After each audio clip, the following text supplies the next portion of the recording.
골다공증을 예방하는 데 있어서 제일 중요한 것은 여러분들의 것이 되겠습니다.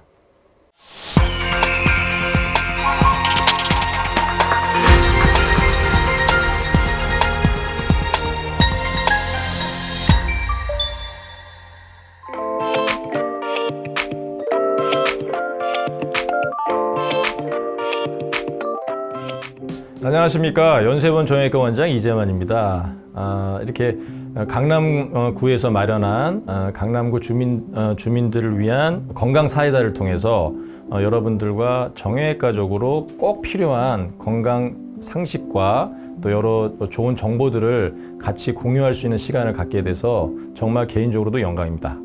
오늘은 이제 그 첫 번째 시간으로 노인 인구도 굉장히 많아지고 있고, 그 다음에 또한 젊은 분들도 이 활동이라든지 야외 활동 같은 것을 햇빛을 받는 활동 이런 것들이 많이 줄어들고 있기 때문에 골다공증에 대한 관심들이 최근에 많아지고 있습니다. 여러 가지 질문들 합니다. 이 골다공증 약은 먹어야 되나요? 그럼 골다공증 관리는 어떻게 하는 게 좋은지, 또 약도 굉장히 고가의 약들도 많고 우리가 일상생활에 어떤 운동들이 골다공증이 좋은지 이런 것들도 여러분들이 굉장히 관심이 많으실 거예요. 또 여러분들 기본적으로 잘 알겠지만 비타민 D 이런 것도 잘 또 드시고 있을 겁니다. 하지만 약이나 이런 부분에 너무 치우치기보다는 사실은 생활 습관, 운동, 그 다음에 또 밖에서 햇빛을 보면서 여러분들이 활동을 좀 조금씩은 규칙적으로 해줘야만 궁극적으로 골다공증이 예방이 됩니다. 더 나아가서 골다공증을 예방하려면 여러분들이 관심을 갖는 것들이 골밀도 수치를 증가시키는데 너무 관심들을 갖는데요. 사실 골밀도는 나이가 들면 다 떨어지기 마련입니다. 그래서 이제 우리 골밀도는 한 20대 이후부터 골양인과 골질이 점진적으로 더 나빠지는 쪽으로 진행이 됩니다.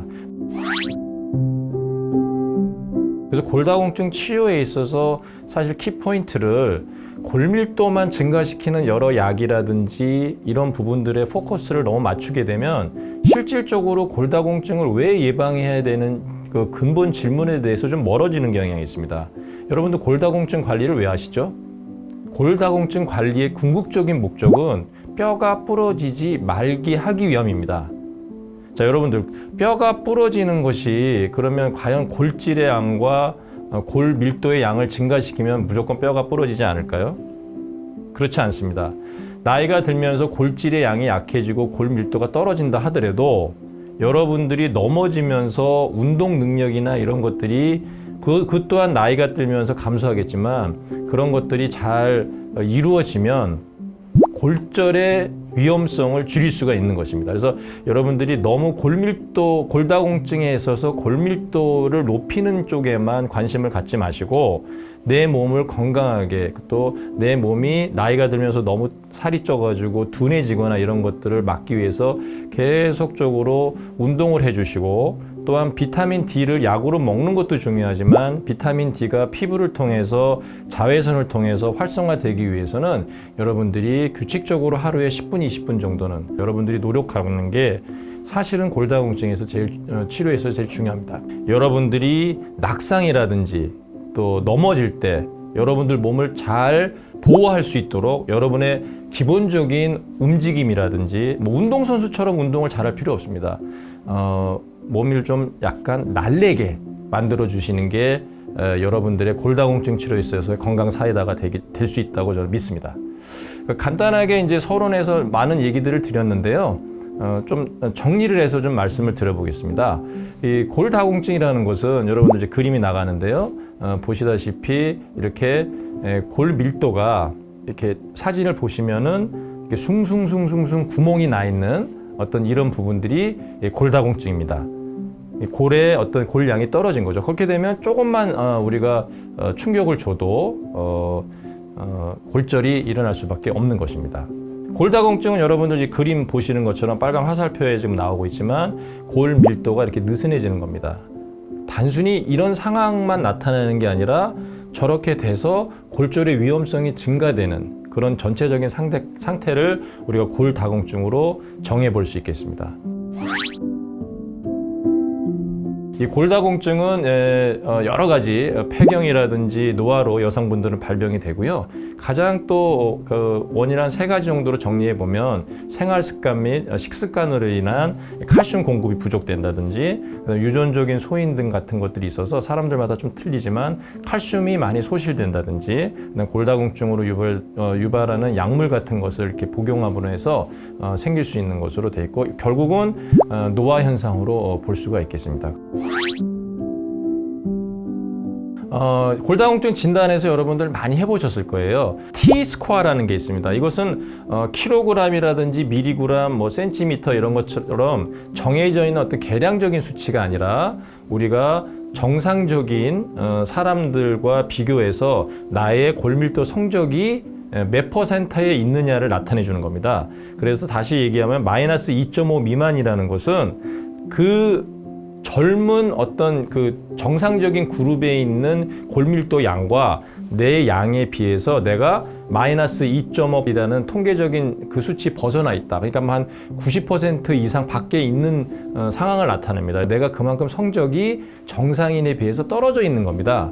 그래서 정상인이 어떻게 구성되어 있느냐가 다른데 아직까지 우리나라에서 우리나라 고유 데이터가 나와 있지는 않아요. 그래서 그게 좀 안타깝긴 한데 어쨌든 병원 가서 측정하는 부위가 다 다릅니다. 골반 측정하는 데도 있고 허리 측정하는 데도 있고 어떤 데는 발뒤꿈치를 측정하는 데도 있어서 조금씩 차이가 있을 수 있지만 어쨌든 우리가 공식적으로 의사들이나 병원에서 인정하는 것은 마이너스 2.5 미만인 경우에 치료 대상이 됩니다. 결국 골밀도가 떨어지는 이유는 우리 몸에서는 지금도 여러분들이 가만히 제 강의를 듣고 있는 상황에서도 골이 생기고 또 없어지고 이런 과정이 골을 만드는 세포와 골을 파괴하는 세포가 평형을 이루고 있습니다. 근데 이게 나이가 지나면서 어렸을 때는 골을 만드는 쪽으로 많이 진행이 되다가 나이가 한 20, 30대가 지나면서는 골이 파괴되는 쪽으로 많이 진행이 되기 때문에 그 파괴가 양이 많아지면 우리 몸에서 골밀도가 이제 떨어지는 쪽으로 진행이 됩니다. 그래서 이 치료하는 것도 이 골밀도를 증가시키기 위해서 뼈를 만드는 세포들을 많이 자극시켜주는 치료제와 그 다음에 대부분 여러분들이 쓰고 있는 것은 골을 파괴하는 것을 막는 약들을 많이 쓰는데 그 약이 굉장히 좀 독합니다, 여러분. 그래서 약을 쓸 때 굉장히 신중하게 쓰시길 바라겠습니다. 우리가 골 흡수 인자라든지 골 형성 인자를 소변이라든지 혈액으로 체크하는 그런 진단 방법도 있으니 정확한 검사를 위해서는 반드시 병원 가서 전문의들과 상담해서 여러분들의 지금 골 수치 정도를 반드시 파악해 보시고 치료에 임하셔야 되겠습니다. 가장 많이 오는 골다공증 세 부위는 다음과 같습니다. 여러분들 고관절 쪽 골절, 그 다음에 중간에 허리 골절, 그 다음에 우측에 보시는 것처럼 손목 골절입니다. 제가 서두에도 말씀드렸지만 여러분들 왼쪽 고관절 골절이 오면 나이가 한 70 이상 할머니들이 고관절 골절이 오면요 수년 내로 사망할 수 있는 확률이 30%에서 보고마다 다 다르지만 50%까지 증가를 합니다. 그러니까 결국 골절이 오지 않게 하시는 것이 여러분들 치료 목적이라는 거 제가 계속 말씀드리고 있는데 골밀도가 증가하는 것보다 더 중요한 거는 골절이 오지 않게 여러분들 생활 습관이나 이런 것을 잘 변화시켜 주는 게 운동 능력을 향상시켜 주는 게 제가 여러분들 건강 사이다를 통해서 주민들과 공유하고 싶은 내용을 다시 한번 말씀드리고요. 골절이 오면 또 수술을 하게 됩니다. 고관절에 골절이 와서 수술을 하게 되면 전에 한 지팡이 정도 짚고 가셨던 할머니 같으면 수술하게 되면 휠체어를 타게 됩니다. 안타깝게도. 그래서 골절이 한번 오면 그만큼 여러분들 삶의 질이 떨어집니다. 자, 허리 골절하면 얼마나 아프겠습니까? 저한테 왔던 환자분들 중에 제가 척추에 압박골절이 8군데까지 왔던 분을 골시멘트로 치료해드린 분들도 있습니다. 손목골절도 많이 오지만 손목골절이 오는 사람들은 어떻겠습니까? 그나마 넘어질 때 자기 손을 뻗어서 짚을 수 있는 운동 능력이 되면 손목을 이용해서 자기 체중을 지지할 수 있게 이렇게 넘어질 수 있는 그런 운동 능력 이런 것들이 골다공증 치료에 또 굉장히 중요한 부분이 될 수 있습니다. 그래서 여러 가지 운동 치료에 대해서는 사실 우리 건강사이다 이 프로그램을 통해서 전문 운동 치료사 선생님들 많고 또 이게 운동을 전문적으로 하시는 분들에 대해서 굉장히 더 특화되어 있는 운동들이 많습니다. 제가 의사로서 저도 운동을 되게 좋아합니다만 가장 기본이 되는 것들은 적절한 유산소 운동과 햇빛을 보고 꼭 운동을 하시면 좋겠고요. 가벼운 체중 부하, 이 뼈가 자극을 받아서 뼈가 생성이 되려면 이 체중 부하에서 로딩을 주어줘야지 뼈가 생성이 잘 됩니다. 그래서 여러분들이 그런 두 가지 기본 개념을 가지고 꾸준히 운동을 하셔야 됩니다. 아마 이런 운동에 대해서는 골다공증에서 운동이 굉장히 중요하다는 것, 꾸준히 하시는 게 중요합니다. 하루에 햇빛을 보시고 한 하루 정도 뛰더라도 한 2-30분 정도 계속적으로 이렇게 치료를 운동을 계속 해주시는 게 되게 중요하고요. 스쿼트라든지 다리를 들어 올리는 거, 또 이렇게 장단지 근육을 의자를 잡고 들어 올린다든지 이런 운동을 수시로 해주시면 골다공증이 예방되는 부분 중에 뭐 골밀도를 갑자기 이 운동을 더 증가시킨다고 생각하시면 안 되고요.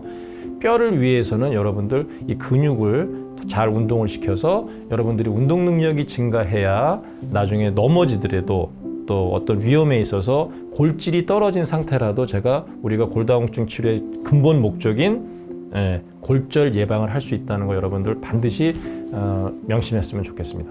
그리고 이런 운동과 더불어서 정말 중요한 게 식이요법입니다. 여러분들 모든 것은 먹는 거로부터 시작이 됩니다. 그래서 옛날에 이 음식 자체가 약이 될 수도 있다.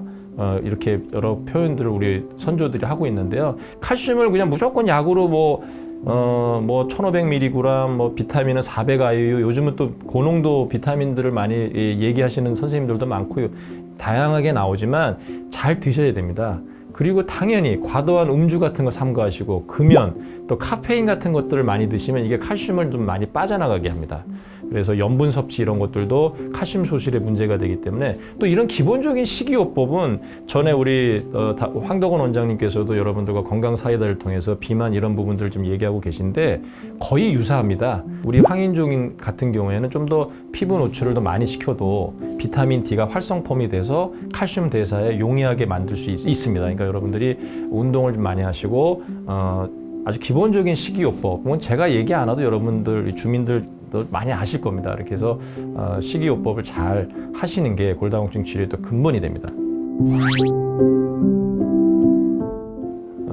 여러 가지 골다공증 약에 아주 기본적으로 많이 쓰이는 것들이 아까도 말씀드렸지만 골 흡수를 억제하고 골 형성을 촉진하는 약들로 나뉩니다. 골 흡수를 억제하는 약들은 아마 여러분들 지금 계속 집에도 가지고 계실 거예요. 대표적인 약이 뭐 에스트로겐, 칼시토닌, 바이포스포네이트 이런 계열의 약인데요. 이런 것들은 잘 의사와 상담을 해서 잘 꾸준히 쓰시고 요번에 뭐 1년에 한 번 먹는 약들도 있고 일주일에 한 번 먹는 약, 뭐 또 한 달에 한 번 먹는 약 이런 것도 많이 나와 있으니까 전문의들과 상담해서 꼭 약을 잘 복용했으면 좋겠습니다. 비타민 D도 기왕이면 섭취를 해도 이것이 소장에서 잘 흡수가 안 되는 경우도 많기 때문에 그냥 한 1년에 3번 정도, 4번 정도 저는 주사로 맞는 것을 권고드리고 있습니다. 80대 어떤 할아버지, 저랑 굉장히 인간적으로 친해졌던 할아버지 골철이 저렇게 8군데가 온 분이 있었어요. 그때마다 저런 골시멘트 시술을 해드렸는데 골시멘트 통증을 억제하는데 좋은 시술입니다. 하지만 이 골시멘트가 정상인 골보다 강도가 20배 정도 세기 때문에 저걸 저 뼈에다가 넣어주면 그 위아래로 압력을 너무 많이 받아요. 그래서 재골절이 일어나는 또 원인을 제공할 수도 있기 때문에 이런 척추 골절이 있을 때 대중적인 치료만 할 것이냐 아니면 수술로 갈 것이냐 시멘트를 넣을 것이냐 이런 것들도 전문의들과 충분히 상의해서 결정을 하셔야 됩니다. 물론 이게 골절이 안 올 수 있도록 여러분들이 노력을 하셔야 되는 게 오늘 제가 건강사이다를 통해서 주민들과 공유하고 싶은 핵심 내용입니다. 여러분들과 이렇게 건강사이다를 통해서 여러 우리 강남 주민분들과 오늘 골다공증에 대해서 한번 알아봤습니다. 오늘 골다공증 정의 충분히 아셨죠? 그 다음에 진단, 골밀도 검사를 하고 그 다음에 골 형성 인자와 골 파괴 인자들을 우리가 피검사나 소변 검사를 해볼 수 있습니다. 치료는 여러분들 운동 치료, 그 다음에 음식물 섭취하는 거 잘 하셔야 되고 결국적으로 약물 선택도 신중하게 잘 하셔야 됩니다. 약물 선택만이 골다공증을 다 낫게 해주는 건 아니고 골다공증이라는 거는 골밀도만 증가시키는 게 아니라 여러분들이 골절이 안 되게 해야 됩니다. 그러기 위해서는 여러분들이 골절이 올 수 있는 낙상이라든지 넘어지는 상황 속에서 운동 능력을 증가시키는 게 매우 중요하다는 거 다시 한번 강조드리고, 제가 이렇게 빨간색으로 골다공증 치료는 골다공증 예방이다 이렇게 말씀을 드리면서 우리 강남 주민분들 이번 시간을 통해서 골다공증의 정확한 개념을 가지시길 바라고, 또 골다공증 치료의 새로운 사이다가 제가 됐으면 너무너무 감사하겠습니다. 여러분들 일단 골다공증에 대한 말씀 끝으로 나누고, 제가 항상 여러분 환자들 오면 드리는 얘기인데요. 결국은 잘 드시고요. 운동 잘 움직이시고, 그 다음에 여러분들 우울해지면 안 됩니다. 여러분들 우리 몸에 세로토닌이라는 것도 있는데요. 그런 것들도 여러분들이 움직이면 많이 나오거든요. 그래서 여러분들이 좋은 생각, 이 세 가지만 잘 하시면 저 같은 의사 안 보고 여러분 스스로 건강해질 수 있는 나날들을 만들어 갈 수 있다고 믿습니다. 여러분들 이 건강사이다 통해서 건강 지식이 많이 늘어나서 스스로가 스스로를 잘 돌보는 그런 좋은 일들이 많이 일어나길 바랍니다. 골다공증을 예방하는 데 있어서 제일 중요한 것은 여러분들의 건강 능력을 증진시키는 것이 되겠습니다. 이상 마치겠습니다. 감사합니다.